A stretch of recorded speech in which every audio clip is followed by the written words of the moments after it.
Goeiedag vriende, kan jy glo op 1 Januarie hierdie jaar 2026 het meer as 5000 mense saam met ons begin lees deur 'n oomblik in die woord, ons 1 jaar Bybel.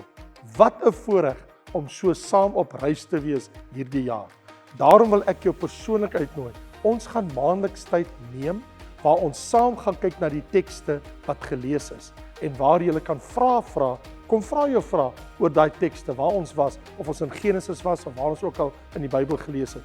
En as jy dalk nog 'n Bybel soek, goeie nuus, nog 800 Bybels is nou weer beskikbaar. So gaan kyk nou by raymondlombard.com. Ek sien jou Woensdag aand by Wat sê die Bybel?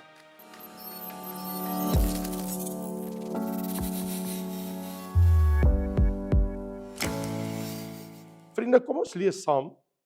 Julle sal onthou, ek het verlede week mos gelees uit Lukas 24 en ek wil nog steeds daar bly. En ek lees saam vers 25 tot 27 en dan vers 32 en vers 44 en 45. Dis net enkele verse. So kom ons lees saam. Lukas 24 vanaf vers 25. En hy sê vir hulle, dis nou Jesus, vir die twee Emmausgangers, in sy opstandingsdag, né? Die dag wat hy die dood uit opgestaan het, toe stap hulle mos 8 myl na 'n dorpie 8 myl buite Jerusalem. En terwyl hulle stap, kom Jesus by hulle en hy sê vir hulle: O onverstandiges met harte wat traag is om te glo alles wat die profete gespreek het. Wag 'n bietjie. Wat sê Jesus as hulle traag om te glo? Wat is hulle traag om te glo? Die Oud-testamentiese geskrifte. Want jy het 16 profeteboeke, die 12 kleiner profete en die 4 groter profete, jy nog die boek Samuel ook, wat in werklikheid sê daar tel, praat ons van meer as dit. Hy sê, julle is traag om te glo alles wat die profete gespreek het.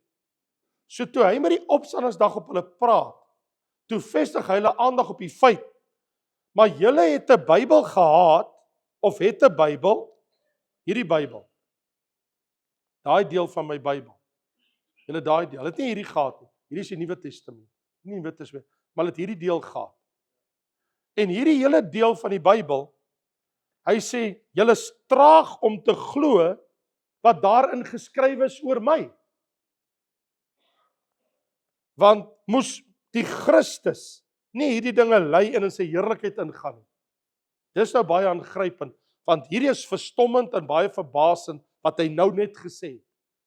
Die feit dat Jesus sê dat hulle het, hy moes, die skrifte sê hy moes lei en die skrifte sê hy moes in sy heerlikheid opgeneem word. Dit het hulle verstom. Want hoe kan hy lei en in heerlikheid gaan? Daar's nou 2 verskillende dinge. En nou lees ons, en hy het begin van Moses en al die profete af, en vir hulle uitgelê in al die skrifte die dinge wat op hom betrekking het. Vers 32. En hulle sê vir mekaar, was ons hart nie brand in ons toe hy met ons op die pad gepraat en die skrifte uitgelê het? En toe kom Jesus, 'n uur of 2 later, en hy verskyn voor al die disippels, en hy sê in vers 44, dis die woorde wat ek met julle gespreek het, ek nog by die huis was, alles wat by julle was, alles wat oor my geskryf is in die wet van Moses en die profete en die psalms vervul moes word, toe open hulle verstand om die skrifte te verstaan. Nou Jesus praat van wat van my geskryf staan in die wetboek van Moses, in die profete en in die psalms, al 3. Vader, seën en heilig nou die kosbare woord in ons hart. Ons bid dit in Jesus lieflike naam. En Here, soos wat hier geskrywe staan, toe open hy hulle verstand om die skrifte te verstaan. Open ons verstand om die skrifte te verstaan, Vader, in Jesus naam. Amen. So vriende, ek het vir baie jare hierdie hoofstuk gelees. En wanneer ek dit lees, dan kan ek nie help nie. Dieselfde vraag het my getreiter vir jare en jare en jare. Vir baie jare. Die vraag wat altyd by my opgekom het was, okay, as hulle dan nou so blind was, sy eie disippels, en die twee Maasgangers, en hulle nie die Ou Testamentiese Bybel verstaan het nie.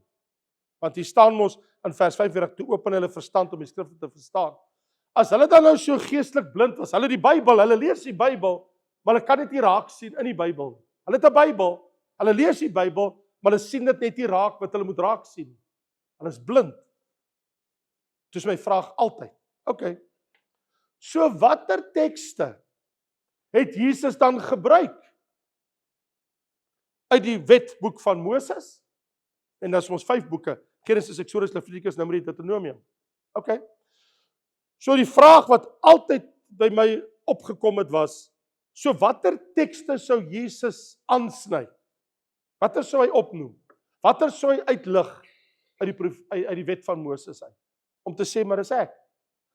Die tweede vraag wat ek het, en uit die psalms, watter psalm sou hy gebruik? En watter tekste in die psalm sou hy gebruik? En die profeteboeke. Okay. Hy sê, julle is traag om te glo wat in die profeteboeke staan. Okay. Ons het al die profeteboeke hier by ons. Ons het al die psalms hier by ons en ons het al die wetboeke van Moses hier by ons, al 5. Hier het ons dit. Dis ons Ou Testament. Plus ons nog geskiedkundige boeke ook. En ons het nog die poëtiese boeke by. Maar Jesus het nie verwys na die geskiedkundige poëtiese boeke, hy het net verwys na die profeteboeke, na die psalms en na die wetboek van Moses. Daai 3 het hy uitgesonder. So hier's my vraag. Watter tekste sou hy gebruik het? Want sekerlik, hy wil toe mos daai middag, laatmiddag en daai aand aan sy disippels bewys hoekom die Christus moes ly en hoekom die Christus uit die doodheid sou opstaan en dat hy uit die doodheid sou opstaan en dat hy sal lewe tot in alle ewigheid. Want hier staan hy dan daar. En hy sê, maar alles is oor my geskryf in die Ou Testamentiese Bybel. Dis so eenvoudig soos dit. En nou, maar hulle het almal die Bybel, hulle lees almal die Bybel, wat verstaan hulle nie. So daai ding het my vir jare getreiter. Soveel so, dat ek eendag gaan sit het, met 'n pen en papier, toe begin ek tekste neerskryf wat ek nou weet, wat in die Ou Testament na Jesus verwys. En toe begin ek 'n studie. Toe begin ek nou ure vir dae en weke en maande, begin ek nou die skrifte ondersoek, want ek wil elke teks probeer pinpoint. Ek wil by elke teks uitkom wat Jesus moontlik sou gebruik het. En hoe meer ek dit doen, toe ek my oë uitvee, toe het ek 'n boek geskryf, Jesus Christus in die Ou Testament. En hy's nou daar in die ingangsportaal, in die Media Center. As jy hom nog nooit gekry het nie, daar is hy. Toe het ek gewerk vir meer as 'n jaar, om die raaisel vir my, die enigma, wat ek nie verstaan, om dit te begryp. En toe word dit 'n boek. En die boek se titel is Jesus Christus in die Ou Testament. En hy is vandag beskikbaar in Afrikaans en Engels. Is om Jesus te bewys uit die Ou Testament, nie uit die Nuwe Testament. Nee, is maklik in die Nuwe Testament, alles is oop en bloot. Maar hoe gaan jy dit doen? As jy net 'n Ou Testamentiese Bybel het en jy het nie 'n Nuwe Testamentiese Bybel, hoe sal jy Jesus bewys het? Dus dit was my soektog en soos ek sê, toe word dit nou 'n boek. So dit wat ek ontdek het, daai jare in my studies, dat daar's 2 gesigte in die Ou Testament van Christus. Die een het te doen met die man van smarte, die lydende, en die ander het te doen met die verheerlikte en die heerlike. En die 2 sketse pas nie. Hoe kan 'n lydende die heerlike wees? Hoe kan 'n heerlike die lydende wees? So in die Bybel ontdek jy in die Ou Testament 2 gesigte. En dit het die profete en die skrifgeleerdes en die mense van die ou tyd verstom as hulle dit lees, want dit het net nie sin gemaak nie. Dit kan mos nie dieselfde persoon wees nie. Hoe is dit moontlik? Want hulle dit glad nie verstaan nie. Niemand het die volheid daarvan ooit begryp nie. Dit is eintlik 'n geheimenis, was 'n verborgenheid. Soveel so dat dit Jesus gekos deur hulle verstand te open om al die Ou Testament skrifte moet oopval, sodat hulle, want ek bedoel, hulle is sy apostels, en hulle moet dit nou gaan verduidelik aan die volk, hulle moet dit vir die wêreld gaan vertel. Ek bedoel, dis die boodskap van Christus wat uit die doodheid opgestaan het, en die goeie nuus evangelie moet ons in die hele wêreld in. Maar hoe kan hulle dit doen met mense wat nie 'n Bybel het nie, hulle het net 'n Ou Testament? Hoe gaan hulle dit aan die volk vertel? So, hulle het nodig om dit te verstaan uit die Ou Testamentiese skrifte, sodat hulle uit dit uit, dat hulle dit kan verduidelik. En natuurlik, hoe meer hulle dit verduidelik aan die volk, toe word dit ook boeke. En vandag het ons die 27 boeke van die Nuwe Testament. Nou het ons nie net die 39 van die Ou Testament nie, ons het nou ook die 27 van die Nuwe Testament. En as ons hulle bymekaar sit, het ons die 66 boeke van ons Bybel. So my vraag is, watter skrifte sou Jesus dus op daai dag gebruik het, die dag van sy opstanding uit die dood uit, toe hy met die 2 Emmausgangers gepraat het, langs die pad en aan tafel, en toe hy verskyn het aan sy disippels later daai selfde aand. Watter skrifte sou Jesus gebruik het? Nou, Petrus het hierdie storie nooit vergeet nie. Okay, dit wat daar gebeur het, dit het hom so aangegryp, dat hy skryf toe in sy eerste brief, Petrus, wat een van die hoofapostel was net een van die 12, hy was die hoofapostel. So, Petrus het in sy eerste 2 briewe geskryf, en in sy eerste brief, en dis deel van ons Nuwe Testament, toe gaan skryf hy oor die ding wat ek nou net met jou oor gepraat het. Want hy wil dit vir die mense verduidelik. En hy skryf aan die brief, vers 1, die apostel Petrus, die geroepe, die gestuurde van Jesus Christus, aan die vreemdelinge van die verstrooiing. In ander woorde, ek skryf aan die stamme van Israel, aan die volk Israel, wat oral verstrooi is, aan die Jode en die volk Israel, in Pontius, in Galasië, Kappadosie, Asië, Bithynië. Hy sê, ek skryf aan julle almal 'n brief.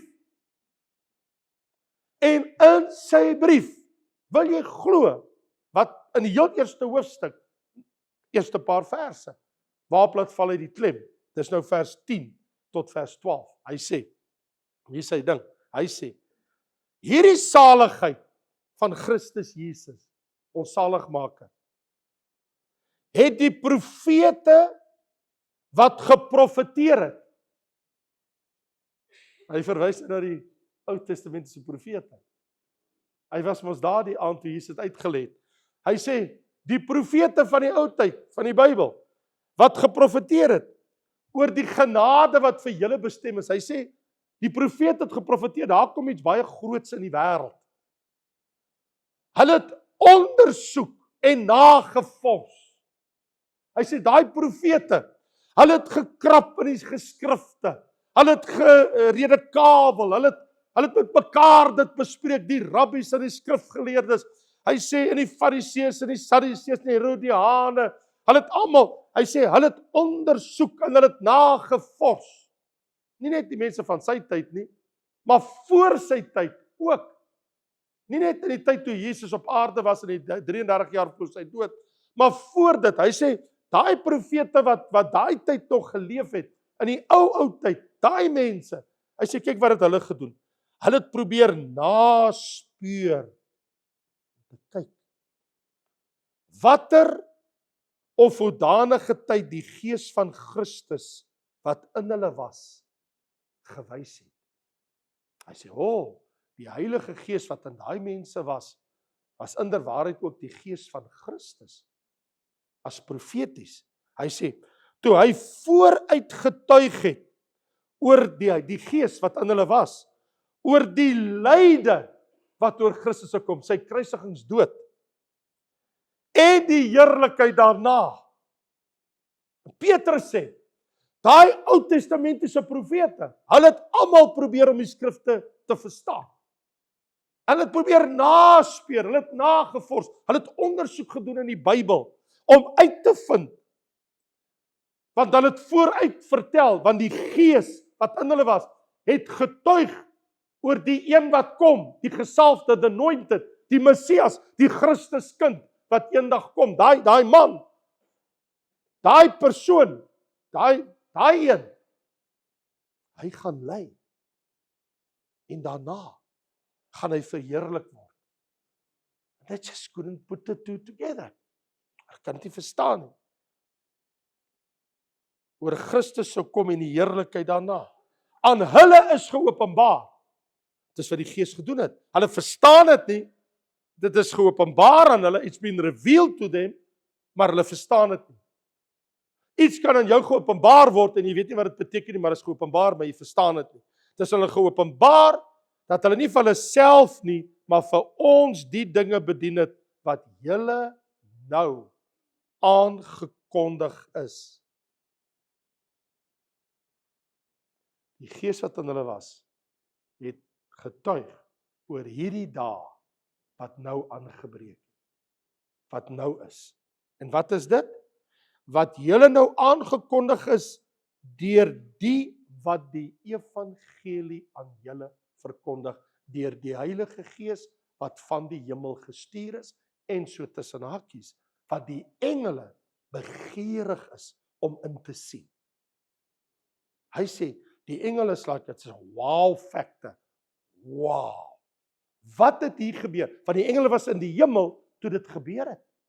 En hulle probeer verstaan, hierdie persoon wat hulle al die jare geken het, die derde persoon, die drie eenheid, Jesus Christus in sy pre-eksistensie, voordat hy mensheid aangeneem het, die derde persoon wat hulle goed geken het in die hemel, dat hy na die aarde toe gekom het, en dat hy 'n mens geword het, en dat hy aan 'n kruis gelei en gesterf het, en dat hy weer die dood uit opgestaan het, en as 'n mens teruggekeer het na die hemel. Wow! Hy sê die engele is begeerig om te verstaan in die hemel wat aangaan. Geen wonder, 1 Korintiërs 11 sê, baie keer stuur God engele om dienste by te woon op aarde, saam so in 1 Korintiërs 11, sodat die engele kan kom luister as baie dinge verduidelik word. Die Here weet waaroor elke prediker op aarde preek, en soms sal hy vir van die engele sê, luister, julle moet gaan maak 'n draai daar, julle moet vandag daai diens gaan bywoon. En dis 'n realiteit. Ons weet nie eens hoeveel van hulle is vandag hier nie. Dit mag wees dat hulle is hier, jy kan hulle nie sien nie. 1 Korintiërs 11 stel dit baie duidelik, you take your time, you go and read it, you'll see it very clear, absolutely in your Bible. Dit is wat dit is. En nog tussen hakies, Efesiërs 3 sê, dat wanneer ons hierdie dinge preek, verkondig ons die evangelie net aan mense nie, maar ook die owerhede wat in die lig is, die engele wêreld, hulle hoor van dit wat op aarde gebeur het. Dis meer as net dit. Hierdie is nie net sommer 'n ding hier vir ons nie. Ons weet nie eers wat om ons aangaan in die geesteswêreld nie. Die Bybel is duidelik daaroor. Nie net hier nie, nie net in 1 Korintiërs nie, maar selfs sover as ons in die skrifte gesien het in Efesiërs hoofstuk 3. So 1 Petrus 1 vertel dit, Efesiërs 3 praat daarvan en 1 Korintiërs hoofstuk 11 praat daarvan. So hier's ons nou. Wat se skrifte? Ek vra nog steeds die vraag. Watter skrifte sou Jesus gebruik het? Want dit moet tog sekerlik wees van dit die man van smarte, want Jesaja 53 sien ons dit. En natuurlik sou dit ook wees die koning wat kom regeer as erfgenaam op die troon van Dawid. Want onthou, Jesaja 9 sê, hy kom as 'n koning om te regeer op die troon van Dawid. En dis waar die eerste probleem kom. Because, hoe is dit moontlik? Ek bedoel, die kruisiging, dit verstaan ons almal. Want dit het gekom en gegaan. Dit is bykans 2000 jaar gelede. En ons het die skrifte, ons het die bewysstukke in die Bybel, alles. So, dit is iets wat gekom en gegaan het. Maar die tekste wat sê, dat deel van sy heerlikheid is, hy is 'n koning wat op die troon van Dawid sit. Dit het nog nie gebeur nie. Nie eens vandag nie. Nou nog nie. Maar is daar, moet staan letterlik, wanneer die kind gebore is, 'n seun is aan ons gegee, en die heerskappy is op sy skouer. Ek bedoel, dit staan mos hierso. Want 'n kind is vir ons gebore, 'n seun is aan ons gegee, Jesaja 9 vers 5, die heerskappy is op sy skouer, hy word genoem wonderbaar, raadsman, sterke God, ewige Vader, vredevorst. Stem julle almal saam, dit praat van Jesus? So sou hy dit gebruik het? Ja, natuurlik. Maar die res, die volgende vers, kan hy waag om dit te gebruik het? Tot vermeerdering van die heerskappy en tot vrede sonder einde op die troon van Dawid oor sy koninkryk, om dit te bevestig, die reg en geregtigheid van nou tot aan alle ewigheid. Dit het nie gebeur nie. Nou wat nou? Die helfte van die storie is waar, en die ander helfte het nog nooit uitgespeel nie. Ja, natuurlik. Ons wat mos nou die hele Bybel het, ons het mos nou die Nuwe Testament mos in sy volheid, ons het mos nou die hele Bybel. Nou verstaan ons mos, dat dit was mos 'n uitgestelde koninkryk. Omdat hulle hom gekruisig het, het die Here 'n ander pad gevolg. En hy het hom nie laat sit op die troon van Dawid nie, maar het dit uitgestel. So in plaas van dat Jesus uit die dood uit opgestaan het, die Romeine oorrompel het en as koning opstaan en hy gaan sit op 'n troon en hy vestig sy troon, het hy hemel toe gegaan en hy sê vir die disippels, luister, gaan verkondig julle maar eers die koninkryk van God tot ek weer kom. En daai ouens het gegaan en so vinnig en so kragtig as moontlik het daai ouens gegaan die evangelie verkondig, want hulle op enige dag terug verwag. Hy het nou nog nie teruggekom nie. Maar hy het nie vir hulle gesê nie. Want hulle vra ons in Handelinge 1, in daai 40 dae, né? Maar daar staan ons in Handelinge 1. So vir 40 dae lê Jesus nie net hier nie, nog steeds die skrifte vir hulle uit. Want die Bybel sê na daai aand was hy nog vir 40 dae op die aarde, Handelinge 1. En in daai 40 dae wat hy op die aarde was, lees ons dat die volgende gebeur. En daar staan, en hy het na sy lyde hom lewend vertoon deur baie kentekens, dis nou Handelinge 1 vers 3, wat hy gedurende 40 dae aan hulle verskyn het en oor die dinge van die koninkryk van God gespreek het. So, hy verskyn kort aan hulle in daai 40 dae en dan vertel hy weer die storie verder vir hulle. Want hy sê, ek kan nie alles op een slag aan julle oordra nie, want dis te groot, dis te veel.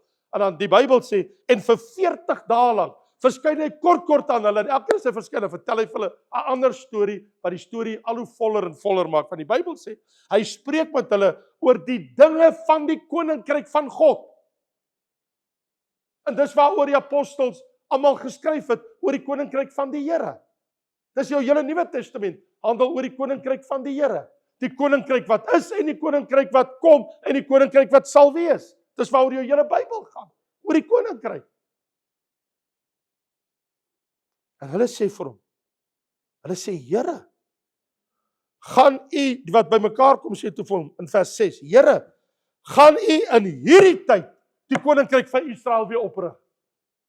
Gaan dit nou gebeur? U gaan nou 'n politieke koninkryk vestig en ons gaan saam met u regeer. Ons is die luitenante en hierheen gaan die en die wees in die koninkryk. Gaan u dit nou doen? Want ons was getrou, ons was die hele tyd by u. Gaan u nou die koninkryk oprig in hierdie tyd? En Jesus is like, you just don't get it. Dit maak nie saak wat ek vir julle sê nie. You just don't get it. Hy sê vir hulle, luister, vers 7. Dit kom julle nie toe om die tye of geleenthede te weet wat die Vader deur sy eie mag bepaal het. Okay? Dit het niks met julle uit te waai. Die dag en die tyd wanneer ek my koninkryk oprig, julle het daarmee niks te doen. Ek gaan dit nie vir julle sê nie. Ek bedoel, as hy dit vir hulle moes gesê het, hulle sou almal in 'n depressie toestand net daar verval het. They all would have come very depressed. Want as hy vir hulle gesê het, kerels, ek gaan weg. Ek sien julle weer, maar ek gaan julle eers in die hemel sien, want jy sien, eintlik gaan daar so 2000 jaar plus verloop voordat ek terugkeer. 2000 jaar! Wie wil hoor uit Jesus se mond? Sien julle weer oor 2000 jaar. Ek bedoel, want van Jesus se dag af tot nou toe is amper 2000 jaar. Dis wat. Ek wil dit nie hoor nie. Maar nou sê Jesus vir hulle, ek het vir julle 'n storie. Hy sê, Handelinge 1 vers 8. Hy sê, luister, wat julle betref, julle sal krag ontvang as die Heilige Gees oor julle kom, want oor 10 dae later is hulle mos gedoop in die Heilige Gees. En julle sal my getuies wees. Just go, gaan uit. Julle sal my getuies wees in Jerusalem, Judea, Samaria, en die uiterste van die aarde. Sê gou vir my, met 'n donkie, met 'n eseltjie, met 'n ossewa. Hoe lank gaan dit jou vat om die einde van die aarde te bereik uit Jerusalem uit? Wil jy van julle berekening doen? Hoe lank gaan dit jou vat? Vriende, wat was die opdrag? Gaan deur Jerusalem, dan deur Judea. Ons kan Jerusalem en Judea kan ons in 'n paar weke, 'n paar maande bereik, right? Dit kan ons doen. Jerusalem en Judea. Samaria, wie wil soontoe gaan? Daai klomp Pastor Jode in Samaria. Wie wil soontoe gaan? Ons is baie lus vir daai storie. Samaria.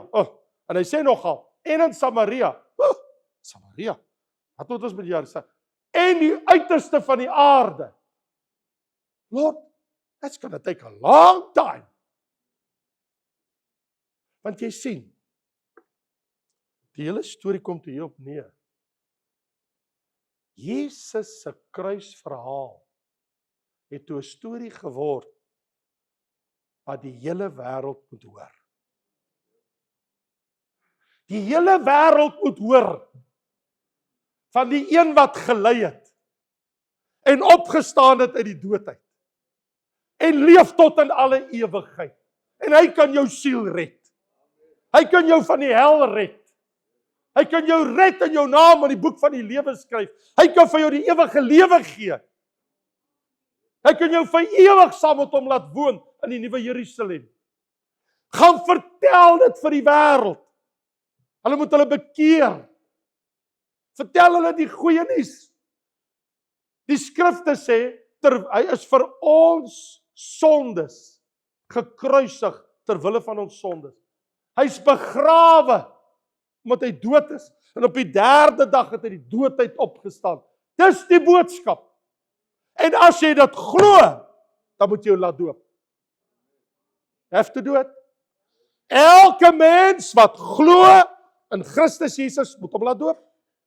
Matteus 28.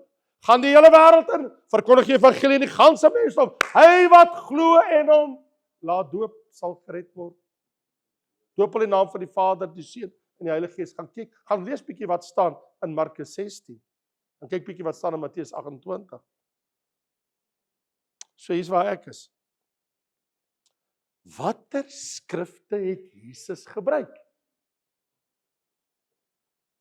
Wil jy ek met jou deel? You have to show up next week. My tyd is op.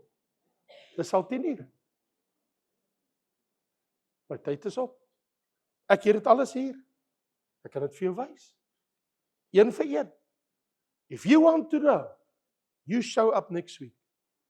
En as jy vir my sê, nee man, Dok ry, ek is hier nie, ek is terug in Namibia, sê ek, hou jy maar na die TV gaan kyk, hou by die YouTube kanaal, hou jy maar daar gaan soek, hou jy maar wag vir die preek. Jy sien, hierdie is 'n baie wonderlike boek, die woord van God, ons Bybel. Dit is 'n baie kosbare boek, want alles is hier. Al die getuienis van Moses, al die getuienis van die psalms, en al die getuienis van die profete, is alles hier. En ek sal graag met jou dit volgende week wil deel. En vir jou wil wys, uit die profeteboek, uit die psalms en uit Moses, wat se teks het Jesus gebruik en aan vervulling gegee. Maar julle, wanneer kom die Here? Jy het nie nodig om te weet nie.